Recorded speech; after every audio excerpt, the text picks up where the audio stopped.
BS6 vehicles వచ్చిన తర్వాత diesel owners ఎవరైతే ఉన్నారో వాళ్ళు ఎక్కువగా విన్న మాట ఏదైనా ఉందంటే అదే DPF. DPF అంటే డీజిల్ పర్టిక్యులేట్ ఫిల్టర్ అనమాట. దీని పర్పస్ ఏంటి, ఇది ఎలా పనిచేస్తుంది, దీనివల్ల మనకొచ్చే ఇష్యూస్ ఏంటి, వాటిని ఎలా రిజాల్వ్ చేయాలి, ఇవన్నీ ఈ వీడియోలో చూద్దాం. వీడియో లాస్ట్ వరకు చూడండి, మీకు క్లారిటీ వచ్చేస్తుంది. Welcome back to my channel western vision. So DPF అంటే డీజిల్ పర్టిక్యులేట్ ఫిల్టర్. ఇది వచ్చేసి BS6 నార్మ్స్ ప్రకారము ఇంట్రొడ్యూస్ చేశారు వెహికల్స్లో, డీజిల్ వెహికల్స్లో. ఇదేం చేస్తుందంటే మామూలుగా మన డీజిల్ వెహికల్స్ ఎక్కువగా ఎమిషన్ ప్రొడ్యూస్ చేస్తాయి, అంటే హార్మ్ఫుల్ కెమికల్స్ని బాగా గాల్లోకి వదులుతాయి అనమాట. సో దాన్ని అరికట్టడానికి నార్మ్స్ ప్రకారము BS6 వెహికల్స్లో DPF అనేది ఇంట్రొడ్యూస్ చేశారు. ఇది ఒక ఫిల్టర్ అనమాట, ఫిల్టర్ లాగా యాక్ట్ చేస్తుంది. ఇది వచ్చేసి ఎగ్జాస్ట్లో ప్లేస్మెంట్ ఉంటుంది దీనికి. సో ఇది ఎలా పనిచేస్తుందంటే డీజిల్ వెహికల్స్లోంచి కార్బన్ అనేది ఎక్కువ రిలీజ్ అవుతుంది. సో ఆ కార్బన్ అట్లే కొంచెము అన్బర్న్డ్ ఫ్యూయల్ అనేది ఉంటుంది అనమాట. సో ఈ రెండింటిని డైరెక్ట్ గాల్లోకి వదలకుండా ఈ ఫిల్టర్ అనేది ప్రొటెక్ట్ చేస్తుంది అనమాట, అంటే పట్టేసుకుంటుంది. సో ఆ అక్యుములేట్ అయిన ఏదైతే ఉంటుందో దాన్ని అది సూట్ అంటారు అనమాట. సో ఆ సూట్ అనేది ఎక్కువ కలెక్ట్ అయిన తర్వాత అప్పుడు మనకి DPF వార్నింగ్ అనేది వస్తుంది అనమాట. సో DPF వార్నింగ్ వచ్చినప్పుడు మనం దాన్ని రీజనరేట్ చేసి ఇష్యూని రిజాల్వ్ చేసుకోవాలి. అది ఎలా అంటే 3 రకాలు ఉన్నాయి. ఫస్ట్ వచ్చేసి ప్యాసివ్ రీజనరేషన్. ఇది ఏంటంటే మనము లైక్ హైవేస్లో పోతూ ఉంటాం, లాంగ్ డ్రైవ్ వెళ్తూ ఉంటాం.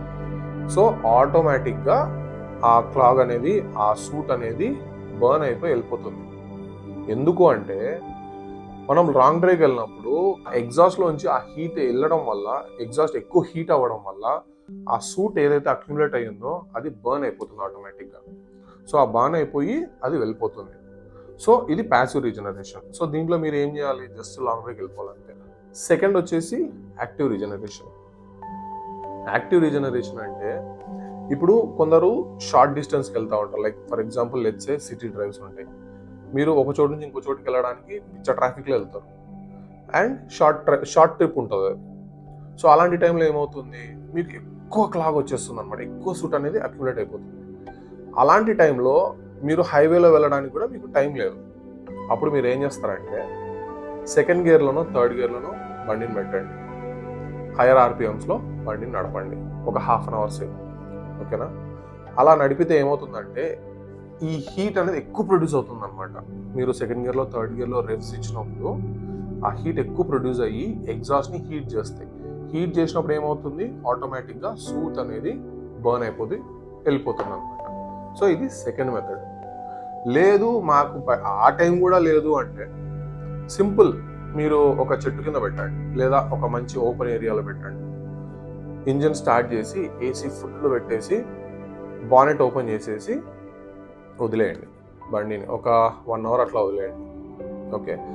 అప్పుడు ఏమవుతుందంటే అలా చేయడం వల్ల బానెట్ ఎందుకు ఓపెన్ చేయమన్నానంటే బానెట్ ఇంజన్ హీట్ అవ్వకుండా, ఎక్కువసేపు ఆన్లో పెడతారు కదా, సో ఇంజన్ హీట్ అవ్వకుండా అది బానెట్ ఓపెన్ చేసి పెట్టండి. AC ఎందుకు అంటే AC ఫుల్ బ్లోవర్ పెట్టినప్పుడు ఇంజన్ అనేది ఎక్కువ మనకి హీట్ ప్రొడ్యూస్ చేస్తుంది. సో ఆ టైంలో ఏమవుతుందంటే ఎగ్జాస్ట్ హీట్ అవ్వడం వల్ల సూట్ అనేది వెళ్ళిపోతుంది.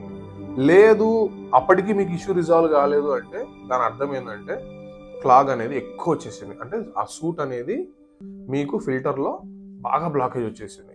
అప్పుడు మీరు తప్పనిసరిగా షోరూమ్కి అయితే వెళ్ళిపోవాలి. షోరూమ్కి వెళ్ళిపోతే వాడు మాన్యువల్గా ఆ కార్బన్ని రిలీజ్ చేసేస్తాడనమాట. ఆ సూట్ అనేది మాన్యువల్గా ఆ సూట్ని తీసేస్తాడు, అంటే ఫిల్టర్ని క్లీన్ చేస్తాడనమాట. ఈ DPF ఇష్యూ వచ్చింది అని మనకి ఎలా తెలుస్తుంది అంటే ఫస్ట్ వచ్చేసి వార్నింగ్ లైట్స్ చూపిస్తుంది. ఒకవేళ లేదు, వార్నింగ్ లైట్ ఏదైనా చెడిపోయింది అనుకో, ఇంజన్ పవర్ తగ్గిపోతుంది, అంటే మీరు పికప్ తగ్గిపోతుంది అనమాట. సో అప్పుడు కూడా మీరు ఒకసారి DPF అనేది చెక్ చేసుకోవాలి. థర్డ్ వచ్చేసి ఎక్కువ ఫ్యూయల్ కన్సంప్షన్ అనమాట. సో మీకు నార్మల్ కంటే ఎక్కువ ఫ్యూయల్ కన్సంప్ట్ అవుతుంది, అప్పుడు కూడా మీరు ఒకసారి DPF చెక్ చేయించుకోవాలి. ఫోర్త్ వచ్చేసి మీకు ఎగ్జాస్ట్ నుంచి ఎక్కువ స్మోక్ కానీ, బ్లాక్ స్మోక్ కానీ అట్లా వస్తుంది అనమాట. సో అలా వచ్చినప్పుడు కూడా మీకు ఈ DPF ఇష్యూ వచ్చిందని చెప్పేసి మీరు అజ్యూమ్ చేసుకోవాలి, వెళ్ళి షోరూమ్లో చెక్ చేయించుకోవాలన్నమాట. సో దీని మెయింటెనెన్స్ టిప్స్ ఎట్లా, DPF ఇష్యూ మనకి తక్కువ రావాలి అంటే దాని మెయింటెనెన్స్ ఎలా అంటే మీకు కుదిరినప్పుడు మీకు కుదిరినప్పుడు అంతా మీరు లాంగ్ డ్రైవ్స్కి వెళ్ళండి. లేదు మాకు లాంగ్ డ్రైవ్స్ కుదరట్లేదు అంటే కనుక సెకండ్ వచ్చేసి మంచి ఫ్యూయల్. అంటే లైక్ ఫర్ ఎగ్జాంపుల్ కొన్ని పెట్రోల్ బంక్స్ ఉంటాయి, నేను పేర్లు చెప్పాను, ఆ ఫ్యూయల్లో కొంచెం వాటర్ క్వాంటిటీ ఎక్కువ కలుపుతారు. సో ఫ్యూయల్ క్వాలిటీ అనేది చాలా ఇంపార్టెంట్. థర్డ్ వచ్చేసి అడిటివ్స్ అని చెప్పేసి కొన్ని ఫ్లూయిడ్స్ ఉంటాయి అన్నమాట. ఇవి మన షోరూమ్ వాళ్ళ దగ్గర కానీ ఇట్లా దొరుకుతాయి. సో ఇట్లాంటి లిక్విడ్స్ యూస్ చేసేయచ్చు. లాస్ట్ వచ్చేసి మీరు సర్వీసింగ్కి వెళ్ళినప్పుడు కానీ, లేదు మీకు ఏదైనా నేను ఇంతకు ముందు చెప్పిన ఇష్యూస్లో లైక్ మైలేజ్ పడిపోవడం కానీ, పికప్ పడిపోవడం కానీ, ఇట్లా ఏదైనా మీకు ఇష్యూ ఉన్నప్పుడు డైరెక్ట్గా మీరు షోరూమ్కి వెళ్ళండి. షోరూమ్కి వెళ్ళి ఒక్కసారి చెక్ చేయించుకోండి. సో ఇట్లా మీరు టైమ్లీ మెయింటెనెన్స్ చేస్తే డిపిఎఫ్ ఇష్యూ అనేది చాలా వరకు తగ్గుతుంది.